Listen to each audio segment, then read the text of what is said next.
I am going to now introduce Mary Relling. She is the chair of the Department of Pharmaceutical Science at St. Jude Children's Hospital.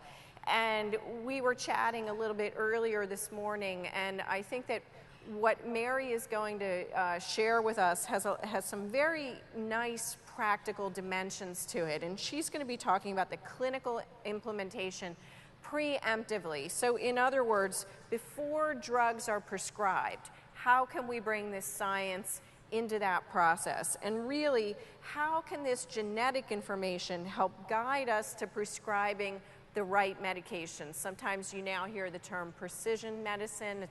Other people talk about targeted, etc. But I'm really looking forward to Mary Relling sharing some of her thoughts with us.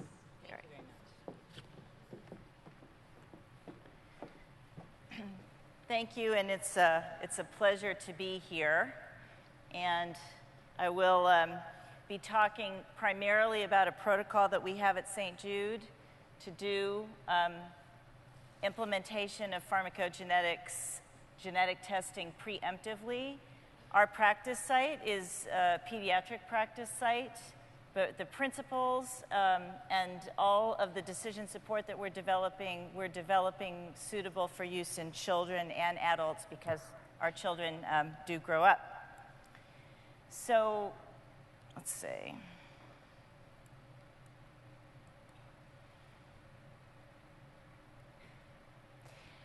I want to first draw a distinction between clinical genetic research and clinical implementation of pharmacogenetics.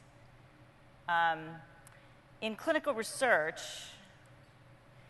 we're really doing the research to test whether variants and which genetic variants are related to drug response, to phenotypic variation, and to test whether outcomes are better if we use genetics to change therapy than when we don't. In clinical implementation, the research is really done, and so for those variants that are already clinically validated, let's develop processes to perform pharmacogenetic testing and use those results in routine clinical care. And of course, clinical implementation may or may not have some research component to it, but in my mind, the research that's necessary to show that the clinical variants should be used for drug prescribing has already been done. And there's a difference in who does this kind of work. So clinical genetic research is done by experts that have specialized knowledge. They usually get research funding and they're paid to find new things. And of course, the problem is that you really can't implement while you're still doing the discovery work that's funded by genetic research. Whereas clinical implementation, of course, is done by clinicians and our staff, and most of them aren't experts in either genetics or pharmacology. So we have to develop ways of implementing using the staff and clinicians that we have. And of course, funding for clinical implementation is based on the funding of our healthcare system, whatever country, state, city, or town that we live in. And as we all know, there's little subsidy for novel approaches or for any kind of preemptive work. So once we're in the implementation stage, discovery, in terms of discovery of new genetic variants affecting drugs, should be negligible because that discovery work should already be done. An example for pharmacogenetics, one of our poster children, is the fact that codeine is a prodrug. It is metabolized by an enzyme that's genetically regulated called CYP2D6 into morphine, which of course has its analgesic activity. And this has been known since the late 1980s when I was a postdoctoral fellow. And it's been clearly shown that in the 90% of the population that have normal genetics for CYP2D6, the pain relief from codeine and morphine is quite similar. But in the 10% of the population that's genetically deficient and has 2 inactive copies of the CYP2D6 gene, codeine is identical to placebo. It has absolutely no analgesic effect. And again, this has been known for over 20 years. And by the way, there's 1 or 2% of the population that have too much CYP2D6, form too much morphine, and are susceptible to toxicity. So What this means, if we look at a distribution of the population, is that about 12% of the population, shown here in red and green, are genetically unsuitable and should never be prescribed codeine at all, and we've known that for over 25 years. And yes, yet CYP2D6 genetic testing is almost never used as a prerequisite for deciding whether codeine should be prescribed. By the way, tramadol is affected exactly the same way, as is to a slightly lesser extent oxycodone. So we don't need more research to show that it's not good medical practice to give codeine or tramadol to this 12% of the population. They're dead prodrugs or dangerously activated in a small set. And the problem is the practical problem that we're not doing clinical testing for CYP2D6. And this is partly, the reason we're not doing this is because of all the barriers to integration of pharmacogenetic testing and really much genetic testing into clinical care. One of the reasons, one of the barriers to this is the fragmentation of our healthcare systems, especially over a lifetime. So we have genetic testing that can be done at birth and follow that patient throughout their life, but we certainly don't have a healthcare system that does that. The incentive structures are for taking care of sick patients, not for preventing disease or preventing adverse effects. There is a lack of evidence on clinical utility or cost effectiveness for much genetic testing, but it's coupled with excessively high requirements for pharmacogenetic or other genetic testing relative to many other procedures, such as diagnostic imaging, for example. The complexity of the underlying laboratory results and the lack of computational decision support in all of medicine that includes the medication process, which is going to make it very difficult to operationalize all of these rules about prescribing based on 15,000 genes, and the fact that it would be better if this testing were done preemptively, pre-prescription, so we didn't have a speed bump in between the thought of prescribing a drug and the test that one needs in order to do so appropriately. At St. Jude, we can overcome or ignore a lot of these barriers to preemptive genotyping. We cover all of our patient care costs. We provide all the medications for our patients from our pharmaceutical services, and all of our patients have high-risk diseases. 80% have cancer. We have a team approach to patient care, and we do have an integrated, comprehensive EMR via Cerner. We started implementing in 1989. And it is now basically a 100% fully electronic healthcare system at St. Jude. And concurrent with this, the ability to do genotyping at lots of loci in a CLIA-approved array is really here, and that allows for preemptive genotyping financially. We've chosen to begin with the AFI-DMET array, which uses over 1 million features to interrogate 1,900 polymorphisms in about 225 genes. So for the same amount of money that we spend on 1 or 2 genes on a send-out test, we can interrogate and get CLIA-approved genotyping for 225 genes. So this makes preemptive genotyping a financial possibility. And when we look at our patient population at St. Jude, we estimated that there's about 60 pharmacogenetically high-risk drugs that are subject to about 12 genes that are the subject of gene-drug pair guidelines by CPIC. I'll talk about that more in a minute. So we queried to see how often these pharmacogenetically high-risk genes are prescribed to our patients, and about 48% of patients at our institution receive at least one of these high-risk drugs in a 1-year period. And now that we've begun genotyping, about 79% of our patients have a high-risk genotype after implementing just the first 4 out of those 225 genes. So the probability of having a hit is relatively high in our patient population. And by the way, that's not specific to St. Jude. It's identical to the numbers that were published by the Vanderbilt group. 54% of their patients receive a high-risk drug. 75% have a high-risk genotype with their first 4 genes implemented. And that's a very general medical population of about 60,000 individuals, all comers. So we began about 2.5 years ago a protocol called PGen for Kids, and the goal is to migrate pharmacogenetic tests from the laboratory into routine patient care so that they're available preemptively And the whole notion is not whether to implement, but how to implement.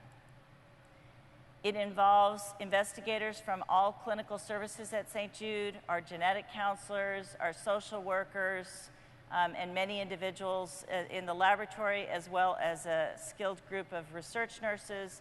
And we work with Uli Brockel at Medical College of Wisconsin for doing the CLIA genotyping. One question initially was, should we have a research protocol at all? I mean, this is just clinical care. So why should we bother to have a research protocol? We decided to do so because we recognized that the process was going to be very complicated, and for us it was easier to manage this complicated process in the confines of a protocol. We needed a process for withholding results. We're going to test 225 genes, but we're not going to put them into the EMR unless they're backed up by the necessary CDS to guide clinicians on exactly how they can use that information for prescribing. And we also wanted to get upfront consent for the fact that we were withholding results and for the fact that we might have incidental findings that would be discovered during the course of the patient's lifetime that would relate one of these 225 genes to a disease risk which was not anticipated initially. So with help from our ethics committee and the IRB, we got appropriate mechanisms for consent for these possible incidental findings. We also have a fantastic family advisory council at St. Jude, and they suggested and we agreed to make a videotape with patients and parents asking questions of investigators over the meaning of these genetic studies, insurability questions, et cetera. Actually, one of our research nurses is a former patient herself, and she's also recorded a video about what pharmacogenetics means to her and how she explains this to other patients. So we had a tremendous buy-in. Actually, we had a 2-year lead-in process before we opened the protocol to get a lot of buy-in from all of our clinicians, our patients, and their parents. This is a busy slide, but I'll talk you through the process. So patients are enrolled on the study. Their DNA is genotyped, and we do basic quality control on the genotypes to decide whether they're potentially eligible to go into the EMR. Of course, the vast majority of genotypes remain in a research database and don't go into the EMR. And we have a funneling process by which we decide which particular genotype should go into the EMR at any one time. And one of the ways that we evaluate which gene-drug pairs to prioritize is through our interaction with CPIC, the Clinical Pharmacogenetics Implementation Consortium. This is a group that was started several years ago. It involves clinicians, scientists, has over 60 members, over 33 institutions from 8 countries. And the goal of this group is to develop and provide peer-reviewed, nonprofit, freely available guidelines on gene-drug pairs for clinicians. And the inherent framework of CPIC is consistent with a preemptive approach to genotyping. It is, if you have the genotype done, if Elaine Martis works at your institution and has sequenced the genome of all of your patients, which variants are you obligated to act upon in prescribing? So it's entirely consistent with this preemptive approach. And this gets us away from the notion of, must I order a genetic test before I prescribe this drug? It gets us into, if I already have the genetic information, what am I obligated to do with it? We've published 10 of these gene-drug pair guidelines now, and again, they're all freely available. In our mind, the number of gene-drug pairs that we need to worry about clinically is not an infinite number. There's over a few thousand chemical entities that are approved as drugs for use in the world. So far, we've only got about 12 CPIC genes, and thus far we estimate that about 60 to 80 drugs are pharmacogenetically defined and probably worthy of action. So 60 to 80 drugs out of a couple of thousand, that's not very many. However, it is true that many of the most commonly used drugs, so of the top 20 prescribed drugs, 7 of them are affected by monogenic pharmacogenetics and will or be or are the subject of CPIC gene-drug pair guidelines.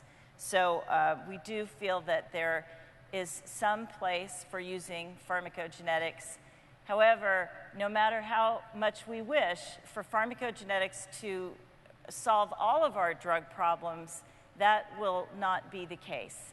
And many times when we introduce clinicians to the idea of using pharmacogenetics, we all think about our favorite drug adverse effect. Can you please help me prevent this, this, and this side effect? And we're still in the research phase for a lot of pharmacogenetics, and that is the research of people like Dr. Weinschelbaum here and others throughout the country trying to define what are those gene-drug pairs that are highly affected and should be used.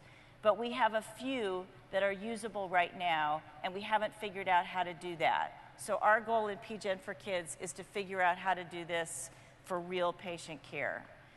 Our gene-drug pairs are approved by an oversight committee that reports to our Pharmacy and Therapeutics Committee, and through them to the P&T, through them to the Medical Executive Committee. And there are occasional disagreements, and it's been very helpful to have these oversight committees help us work through these prioritizations. So we decide on this small fraction of gene-drug pairs that should go into the medical record, and we consider them to be actionable pharmacogenetic loci. So what's the process like to go from the genotype to posting in the EMR? We do that clinical genotyping. By the way, it has to be supplemented by a separate 2D6 copy number assay. That's a very complicated gene. And the 225 genes are stay in research databases in the St. Jude departments. And there's a firewall that separates these research findings from the EMR. And it's only after that extensive quality control that we will upload results to the EMR. And again, we won't upload results to the EMR without adequate CDS. Now, one of the challenges is when we push the button, as we did a few months ago on SLC01B1, we're pushing the button to release that result into the EMR for all past patients and all future patients. So that has been one of the challenges in terms of clinical informatics. There's a lot of work that goes into interpreting the genotype data, translating them into machine-readable clinical test results, and assigning diplotypes and phenotypes to those genotype data. Practically, the results come from MCW over a secure server to us as one text file per gene per patient. So that's 225 text files per patient test. And this is an example of one of those text files for CYP2D6. You can see the patient's identifiers. It's a CLIA test, so it needs to have identifiers, the gene symbol, the copy number, and a called diplotype for that patient. So we have an automated system to parse the reports to extract the diplotype for each gene. And we feel it's useful to use an array-based technology like this so that we're comprehensive for these few genes that we really care about. We define the most important variants, and we know what we're interrogating. We know what was not interrogated, which can be a problem if you use a sequencing-based technology. And it's very important to call gene-centric diplotypes and not variants. To a clinician, having a list of variants without knowing whether they're heterozygote or result in homozygous inactivation of the gene for that patient is a critical question. So without knowing how to aggregate variants onto one allele or both alleles, it's impossible to interpret these results for clinical use. So that's a very important part of our process, and actually we find that the AFI software works very well for this. Nonetheless, we developed an intermediate set of tools, a software program called DMET Tracker, to help us manage all of the gene test results before they go into the EMR. And every row is a gene test result per patient with a lot of other QC information. So for example, we have a step where we check whether the new DMET diplotypes agree with or conflict with any existing genotypes that we have for that patient for that gene. And because at St. Jude we do a lot of genetic test research, we might have such data. That's a very labor-intensive process, but we feel that it's quite important. We check for simple sample mix-ups to make sure that gender matches. We've already identified a very interesting incidental finding of a case of Klinefelter, where the patient's gender did not match. We have a detailed system under each one of those rows for resolving discrepancies documenting what the discrepancy was due to, who was notified, what did they do. It's a log of everyone's response so that when the result is ultimately either rejected or accepted, we have a clear track of who made what decisions when. And by the way, at about any given time, maybe 5 to 7% of our results in DMET tracker are stuck in this quality control limbo while we work over what the problems are and whether they can be passed over into the EMR. For CYP2D6, we have way over 100 diplotypes that have been observed in the first few hundred patients. So, of course, we have to have a process for translating every one of these diplotypes into a phenotype. And that process of translating each one of those diplotypes into phenotypes is partly facilitated by CPIC, but that has probably been one of the major things that we've had to invest effort into at St. Jude. At PharmGKB, if you go to the CPIC site, you can look at the Translational Pharmacogenetics Project tables. Actually, Bob Frymouth here has been very useful in helping us to standardize these tables that relate diplotypes to phenotypes for the top genes that are being implemented by several different sites around the country that are part of this Translational Pharmacogenetics project, and of course includes investigators from here at Mayo. So as soon as possible, we're trying to make these tables that can be used for clinical translation freely available to anyone who might want them. We also have built systems for moving from the diplotype into interpretations, or we call them consults at St. Jude, into the EMR. And we created software to do that we call Consult Builder. So the CDS that we need for interpreting pharmacogenetics is both passive and active. The passive CDS that we have in the EMR includes building these consults that are present in the EMR. Of course, they're available for any clinician to look at, but they're not interruptive in terms of prescribing. We'll get to that active CDS in a minute.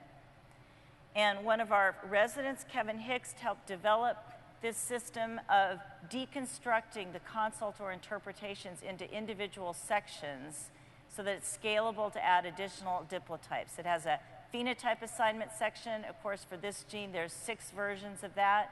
It has a diplotype interpretation. There's probably well over 30 versions of that at this point. It has basic dosing recommendations based on the phenotypes.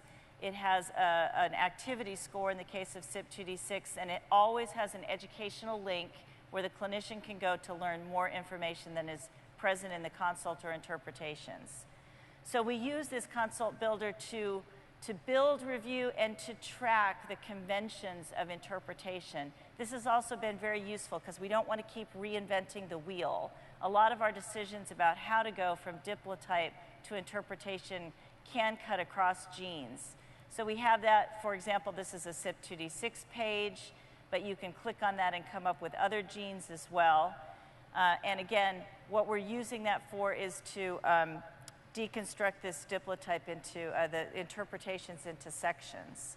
Here's the pull-down menu for SLC01B1. So many different diplotypes to choose from as we're building those consults.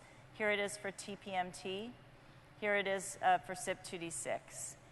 So for every one of those diplotypes, it's used to help us impose some logic and uniformity in the language of interpretation of each of those results. So for example, this result of a star 10 allele combined with a star 5 allele signifies the patient has one copy of a reduced functional allele, star 10, and one deleted allele, star 5. One of the lessons we've learned over the last couple of years is it's helpful for us to define what we mean. How did we interpret star 10 in 2012? We interpret that to mean it's a reduced functional allele, and we have all of the backtracking to support that. And although our clinicians may not be interested in that much information, they can move away from those detailed summaries if they'd like to, but for clinical laboratory purposes, we want to have these interpretations quite granular. We use the CPIC guidelines, and this is a table from one of those, to help us assign activity scores and phenotypes to each of the alleles that we'll see for our pharmacogenes. And there's tables for the database to feed into all of the versions of these consults or interpretations for each gene. So again, for this CYP2D6 lookup table, we have a code for each of the 6 sections of which sentence goes in to populate each of those 6 sentences in the consultation. And again, over 200 versions of these interpretations are built as templates just for the one gene, CYP2D6. In Cerner, we created a pharmacogenetics tab into our EMR where we would aggregate all pharmacogenetically important results in one place. And this is also an important step because pharmacogenetic test results have implications for the patient's entire lifetime. The date of the test is not very important. It's more important that they be aggregated in one place. And in that place, we have a place where the genotype test is interpreted. It's colored red if it's abnormal or actionable, and black if it's not. And if you click on it, you come to that hyperlink that gives you to the detailed interpretation we just talked about. We need to repeat this process of translation for each new gene that we elect to move into the EMR. And remember, we've only done 4 genes so far. We have to deal with the fact that diplotypes can be ambiguous when we get the results from the array, and sometimes they're ambiguous because of a limitation in our knowledge of whether variants are allelic to each other or not. And TPMT is a great example of that, where the SNPs really have to be phased into haplotypes, and that can make a big difference clinically. So one possibility, if we observe 2 variants in the individual that are both damaging, they could be on the same allele, and the other allele could be wild type. And what this would mean is the interpretation is that the patient is heterozygous for star1 wild type, star3A variant, and has intermediate activity for TPMT that would translate into a 30% decrease in their dose of thiopurine. But if the exact same SNP data are interpreted to lie on different alleles, not to be phased with each other, then the interpretation is the patient carries an inactivating allele called 3B and an inactivating allele called 3C. They're completely deficient in the enzyme. They need over a 95% decrease in thiopurine dose, or the drug is completely contraindicated. So this process of interpreting those ambiguous diplotypes into a phenotype is not a trivial process and has a huge impact on our clinical interpretation of the results. And we have to take that responsibility on for our other clinicians. I think I'll skip that for now. So just to point out that SLC01B1 is also a gene that has lots of different diplotypes, and each of these has to be interpreted before we can move these results into the EMR. So we have a subset of these selected genotypes then that go into the EMR. Now what happens to them? And for those results that have potential high-risk alleles, we need to have active CDS that will be triggered by the high-risk diplotype to have interruptive CDS fire at the point of care for the prescriber. These 2 types of active CDS that we deliver can be divided into those that are pre-genetic test results and post-genetic test results. And one of our former residents, Jillian Bell, recently wrote up our initial results with this CDS in a paper in JAMIA in Press. So for example, for TPMT, we want a warning to fire at the prescriber before they prescribe the thiopurine. And we don't want thiopurines prescribed without the TPMT test being done, if at all possible. They get warned this if there is no result, and we make it easy for them to order the TPMT test for the patient. These high-risk diplotypes are automatically populated into the problem list of our EMR. So here's a patient whose first problem is ALL, and their second problem is TPMT deficiency. And we use this process of populating the problem list as the trigger that drives point-of-care prescribing CDS. One point I'd like to make is that now is the time for all of us to try to start creating standard diagnostic terms. If we look at the SNOMED codes related to TPMT, there's only one choice, and that's TPMT deficiency. But actually, patients do need to be divided into those that have intermediate activity versus deficiency. And also we like having this category of possible intermediate activity, which will still trigger some CDS. And one thing we're very strong advocates for is that the diagnostic codes should start with the official gene name for the test whenever possible. And again, this is in Jillian's paper in Press, where we're suggesting merging LOINC codes with the HGNC gene name. So for example, the phenotypes for CYP2D6 and 2C19 are quite similar to each other, but at least they all start with the official gene name. This will make it easier to aggregate in the EMR, to look for duplicates, and to track results over time. These post-test alerts are going to fire when a high-risk drug is prescribed and collides with a patient who has an underlying high-risk or priority genotype. And so only in those relatively rare situations will these point-of-care alerts fire. And when these point-of-care alerts fire, they're non-ignorable. They state very clearly that there's a problem with the drug being prescribed and the patient's underlying pharmacogenetic test results, and they prompt the clinician to document their action based on that alert. This is another example of such an alert for TPMT and thiopurines. We've summarized the number of alerts that are providing to our personnel in the first few months of the study, and we divided them into these pre-test alerts and post-test alerts. Of course, at our institution, we have a lot of alerts firing for thiopurines, but also for drugs like codeine and for tricyclic antidepressants. And the number of post-test alerts that fire are relatively modest still at this point. Of course, this will grow over time.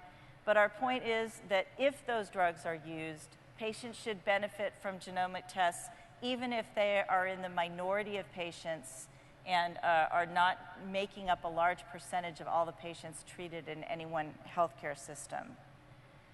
The way that we're delivering genetic information is, of course, we're posting it to the EMR, as I've showed you, basically one gene at a time. And as each gene is prioritized, it does move into the EMR for all past and future patients. These point-of-care decision-supported alerts. Our physicians have initially asked to have an email sent to them for all of their patients who have high-risk diplotypes. They're changing their minds about that a little bit, because that's getting to be a little bit too common, so we're going to have to change the way that we deliver that information. But one of the good things about having an action taken for every high-risk diplotype is that we also couple that with a medication reconciliation process. Every time one of these high-risk results gets put in the patient's medical record, we have a clinical pharmacist review the medications for that patient and make sure that there isn't the possibility of the patient being currently on a high-risk drug at home and needing to have prescribing decisions possibly changed. We also have an automated letter go to the study participants. This is their choice, but over 97% of patients have asked that every time a test result gets put in their medical record, whether it's high risk or not, they want to know what it is. So we, again, created automated templates to generate these letters. It's coupled to the process of accepting the genotype results as they go into the EMR. It's also uploaded into the medical record for all clinicians to review. And it's, of course, suitable for patients to give to other physicians that they might see outside of St. Jude. It explains to them where they are in the population distribution for the genotype, and it tells them a little bit about what drugs could be problems in the future. Of course, in the future, we'd like this to be more electronic and through a patient web portal, but we're not quite there yet. So another part of delivering the genetic information is to do so generally, not in a patient-specific way, but to provide general information on our website, in our educational materials. We have a publicly available website for PGen for Kids that's open for anyone, and we update information every time we add a new gene-drug pair into the medical record. We tell patients that we'll do this and clinicians that will do this, and we keep track of what the priority genes are that are going into the EMR, and if you click on any one of those, you find out a little bit of information about that gene and its affected drugs. Again, always with links to other sites for more information as well. At St. Jude, we have these little do you know sheets for patient education materials. They all have to be approved by our patient education committee, so we have these about some of our top genes. And for many of the medications that patients are prescribed, there's a do you know medication card, and we've added information about genetic testing for every drug that's the subject of our clinical implementation to these educational tools. Also, St. Jude, I'm sure as Mayo, has an online formulary. This contains a lot of basic information about the medications, and we've linked all of the CDS and pharmacogenetic information to the relevant drugs in the formulary as well. One example of how we're really trying to use pharmacogenetics integrated into the institution's overall medication use policy. So for pediatric hospitals, it's a big issue that FDA issued a black box warning twice, one in 2012 and one in 2013 for codeine. A lot of pediatric hospitals responded by making codeine non-formulary at that point. And this is, of course, partly related to the fact that these 1 or 2% that are ultra-rapid metabolizers are at risk of severe respiratory depression and even death from use of codeine if they're not tested for first. In our practice, codeine has an important role because it is one of the few non-C2 analgesics, especially that's combined with an agent like acetaminophen, and it has lower perceived abuse potential, and of course these non-C2s are subject to less regulation than our C2s for narcotic prescribing. As you all know, this is becoming a huge challenge to clinicians trying to provide adequate narcotics for patients now. And especially with our large sickle cell population, our hematology clinicians really wanted to be able to preserve codeine for use for patients with chronic pain if we needed it. So we developed a policy that would allow codeine use in the majority of patients who are at low pharmacogenetic risk. I won't go through this algorithm, but again, of course, this was approved by all of our clinical services, our P&T and medical executive committees, and for the about 90% of patients who have normal CYP2D6, this preserves one's ability to prescribe codeine for such patients if it's desired, and it only eliminates codeine for the 12% of the population that are at very high risk. So a brief overview of our current results. We've had more than 1,600 patients enrolled on the study, about a 3% refusal rate. Of those children who reach the age of majority, which is 18 years of age, they're approached about whether they want to reconsent and continue to participate, and all of such children have decided to continue to participate when they reach adulthood. We've implemented 12 drugs for 4 genes, and again, all of the CDS supporting those 12 drugs at the time of the implementation. So you can see a lot of analgesics for 2D6, some antidepressants, as well as ondansetron, the thiopurines, simvastatin, of course, very rarely used for our patients, but I think an important gene-drug pair, as well as clopidogrel for CYP2C19. Also rarely used in our patients, but should be warned if we have the rare situation of a patient with a high-risk genotype prescribed a high-risk drug. And that's resulted in creating about 44 post-test and 8 pre-test CDS interruptive alerts. I want to acknowledge somewhere out here in this audience, I think are a couple of our fantastic research nurses, including Sherry Ring and Shannon Gibbs. This picture is probably about 15 years old of Sherry, and she still looks exactly the same. So you'll recognize her if you see her here. And they enroll all of our patients on the PGen for Kids study, and that handles implementation. And we specifically really don't allow research on new gene-drug pairs as part of PGen for Kids. We have a separate protocol we call PGen 5 that does allow us to do research with any genetic information that we have, including that generated via the DMET arrays. And that's important because although I'm talking to you about implementation, I also do pharmacogenetic research. And one of the things that comes up when you start implementing is you start getting research ideas very fast. So for example, we did start putting CYP2C19 in our medical records. We were very aware that there are data that voriconazole is a substrate for 2C19. But when we actually looked at our own data in our own patients who are very sick, for whom voriconazole is a life-saving drug, we find that the patients who are homozygous for high activity or even heterozygous for high activity CYP2C19 alleles were never able to get to therapeutic voriconazole levels. And those patients who have low activity alleles were. And this is a drug we already do therapeutic drug monitoring for, so we're willing to adjust doses of these drugs. So we think very quickly we're moving CYP2C19 and voriconazole up on our list of CPIC gene drug pairs and up on our list of gene drug pairs that we will consider implementing in the clinic at St. Jude. And once you start getting these genotypes in your EMR, you start feeling very, very worried about what are the data linking that gene with different drugs, and should I be using it for making prescribing decisions at this point?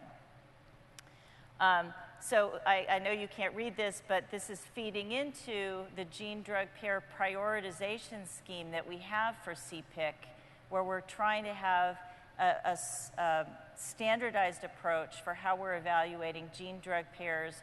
Are they worthy of guidelines? Are they worthy of evaluations? Clinicians are helped by summaries that say, yes, there are a lot of data out there, but they're not good enough to act upon. So we feel the need to create guidelines with no specific dosing recommendations to document the negative for clinicians.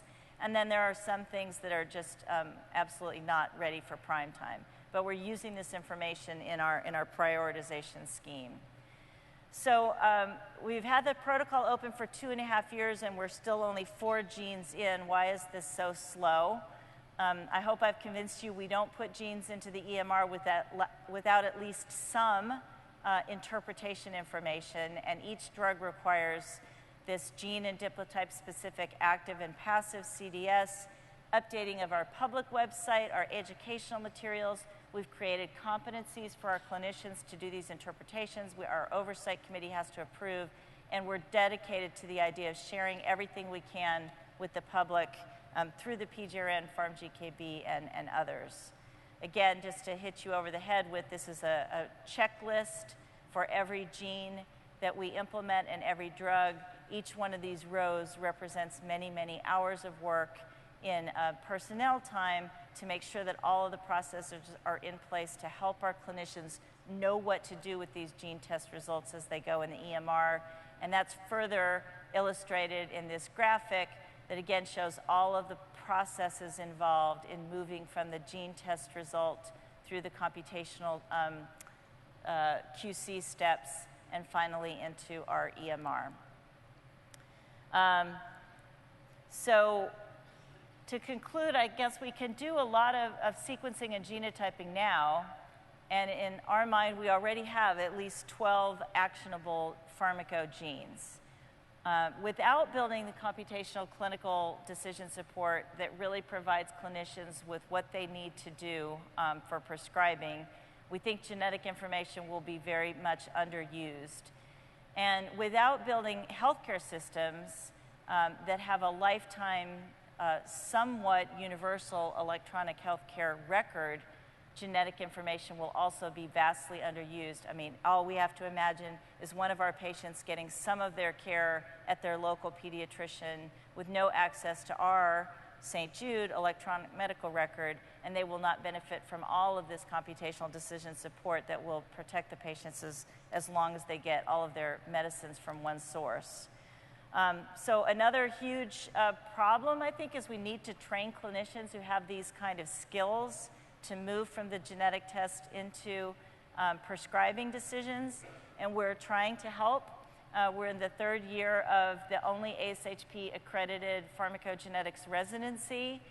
We just got our accreditation last week from ASHP, And our third resident just started a couple of months ago, and these folks are already, Kevin and Jillian, going out into academic and community hospitals trying to help with clinical implementation.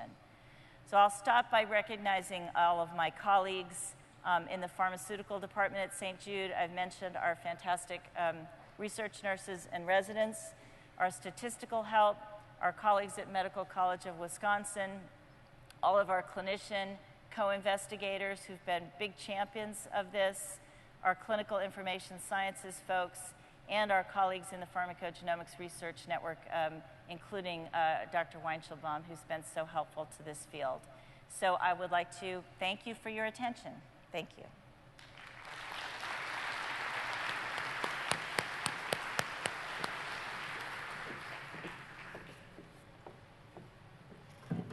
Mary, thank you so much.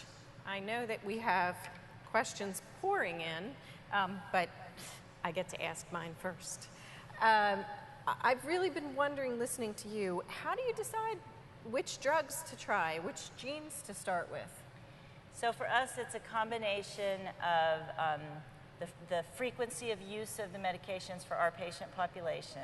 So that certainly drove us to start with TPMT and thiopurines, because we do have a high percentage of our cancer population who receive thiopurines.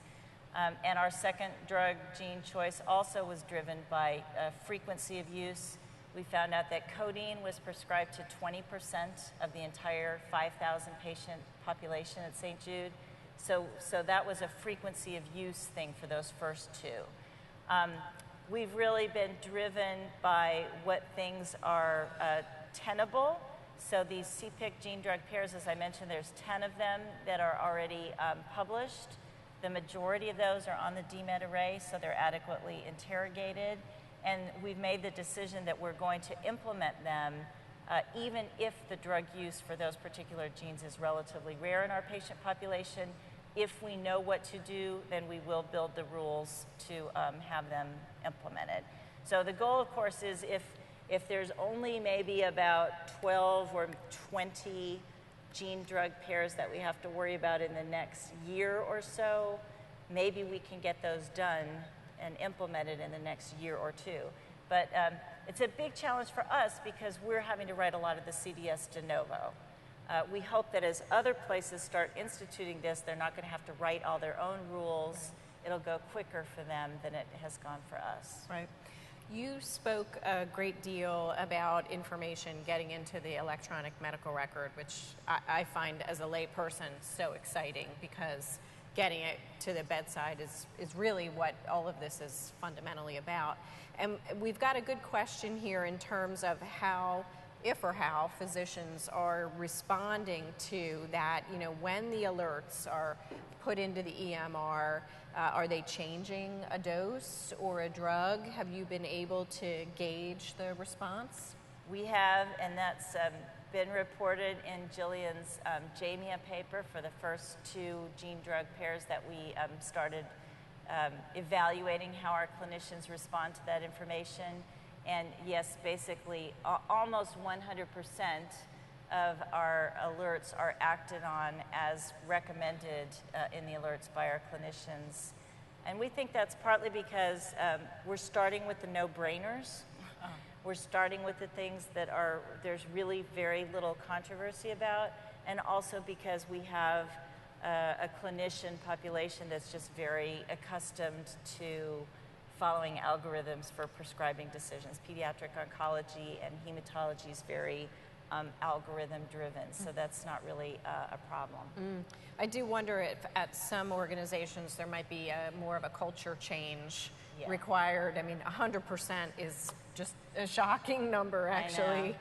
Yeah, I'm lucky to work in pediatric oncology. We're used to following rules. That's great. Another related, I think, very practical question here, having to do with the number of drug and gene pairs and the interactions. How do you still keep it relatively simple for the physician? This one questioner observes that it has concern that maybe this isn't scalable and could overwhelm the clinicians. Well, we agree that it could overwhelm the problem list. We're not the only, pharmacogenetics is not the only part of medical care that is in danger of overwhelming our clinical problem list. Right.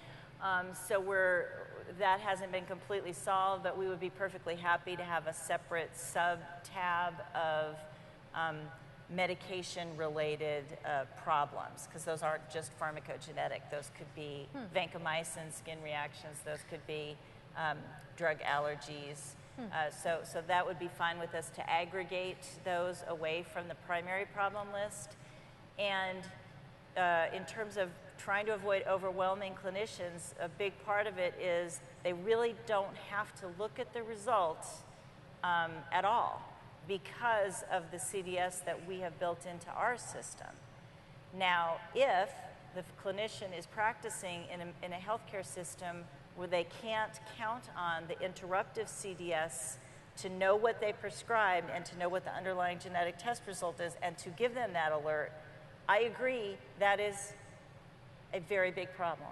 And that points out the fundamental problem in our healthcare system, that we allow all kinds of prescribing by myriad clinicians who aren't in the same system and don't have access to the same records. And that's a problem that's bigger than just pharmacogenetics. Sure. So another great example of why the integration and coordination is so critical, and while much of our system is still pretty far behind when it comes to those sorts of things. Right. Another audience question, thank you folks for sending so many good ones. This observes that the pharmacogenetics consult is automated in your system, but look out into the future. Is there going to be one particular type of trained professional that will be doing this activity, or where do you think it's heading in terms of these consults in the clinic? What type of physician? Well, I should have clarified. So the consults and interpretations that are going in with each pharmacogenetic test, it is the automated building of, it's actually the template. Okay. The template is very complete. So if the clinician looks at the patient, knows the patient, looks at that completed automated template, decides there's nothing else to add to it, they can verify it, which they must do manually. They have to basically do an electronic signature, and that's when it goes into the EMR. If, for example, for all of our leukemia patients that we know are on thiopurines that will also have additional information such as metabolite levels, TPMT activity, tolerance of maintenance therapy, last 8 weeks of ANCs, et cetera, that possibly should be incorporated into that consult template, they can do so manually and then approve it. So the people that we have currently at St. Jude doing the decisions about whether the consult and interpretation is complete enough and is ready to release into the EMR are some very highly trained clinical pharmacists. They're all board certified. There's only a few of them at St. Jude. They've all done pharmacogenetic competencies, and every competency has to be done for every new drug and gene pair that's released into the EMR. So it's scalable at our institution because we are lucky enough to have a fair number of very highly trained people who can do this. But we agree that the scalability of doing this in the whole healthcare system is daunting. And I'm not sure what the best way to handle it is. Certainly, I think clinical pharmacology medical residents could take on a lot of this. There may be some other medical specialties that can help take this on too, but I do think it's going to need to be people who know about medications and healthcare. It's probably not going to be genetic counselors. It's going to have to be people who understand drug therapy. Sure, that makes sense. More good practical questions. I think folks are really interested in what you're doing with the electronic health record. And so some questions here in terms of how is the genomic information structured in that record? Do you actually have the actual gene variant represented, or is it just the interpretation of the gene variant? It's both. So the thing that you will see on that pharmacogenetics tab I showed you is, a 12-character summary of the gene test result. And if you click on that and you go down to 2 tabs down, you will see the entire list of all interrogated variants for that gene and what their calls were on a SNP by SNP basis. So in this particular case, we are having the detailed genomic information in the EMR. Again, that may not be scalable to methods besides something like DMET, where the software is quite amenable to this. It might not work so well if one's approach is a whole exome or whole genome sequencing approach. But we've been pleased with the way we've been able to use the output of the DMET software in our EMR. Judging from this question, I think we might have a couple of entrepreneurs in the room, which is fabulous. And the question is a great one. It's, does every institution need to develop their own drug gene database and CDS? Or could you buy, borrow, share something that's already existing? So I'm sure your audience knows there are a lot of entrepreneurs out there that are building tools. They're stealing the information directly from CPIC guidelines, and that's okay. That's why we're doing it. We have no IP. We have no restrictions on anybody utilizing all of the information that's out there on the web, where we want to do whatever needs to be done to make this exportable and usable. We are happy to share everything we have, and we have shared almost everything that we have either on PharmGKB or in supplementary material to our publications. And it really is a matter of, populating relational databases with tables. Every healthcare institution usually has their own way of how they want to create the lab test results, but we are working within the Cerner system, and we're happy to share everything we have that we know works with Cerner. Fabulous. So go steal. That's the message. Couple minutes left here.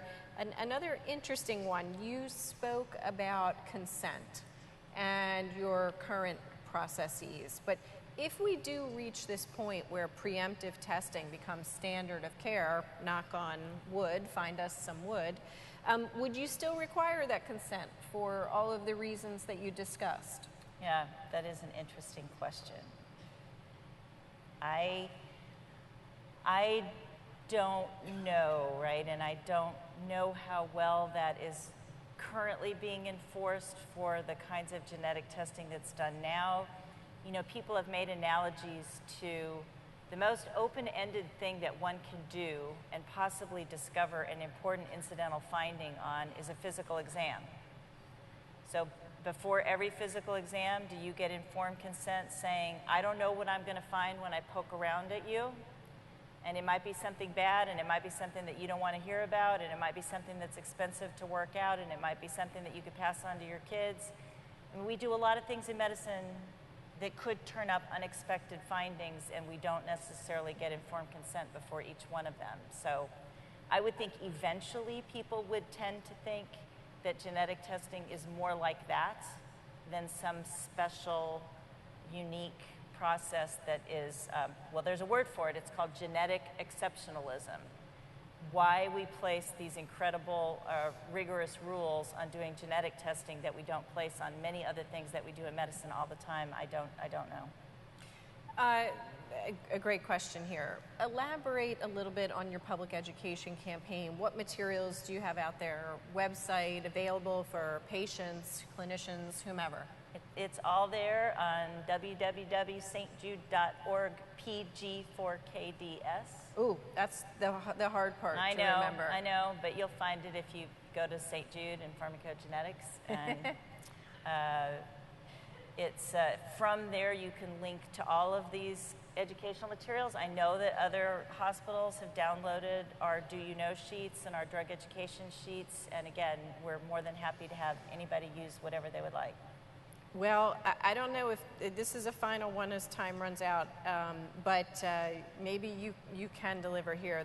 The questioner says, Dr. Relling, can you give us a hope to treat a cancer patient? Can we start a protocol like what we do for treating SABE? Uh-oh, I don't know what SABE is. I don't either. Well, let's take this to give us a hope. Face. what are the prospects? I mean, I certainly was struck by the small numbers that you used today. And so as we head into break, can you wrap us up on a more optimistic note? In pediatric cancer, 80% of all of our patients are treated on protocols. And that's 2% or maybe 3% for adult cancer. So is it possible to do? Yes, it is possible to do. Is it financially feasible to do or practical to do with our completely fragmented, profit-oriented healthcare system? Probably not. Tough one. Yeah. Okay, well, we're going to discuss that during the break.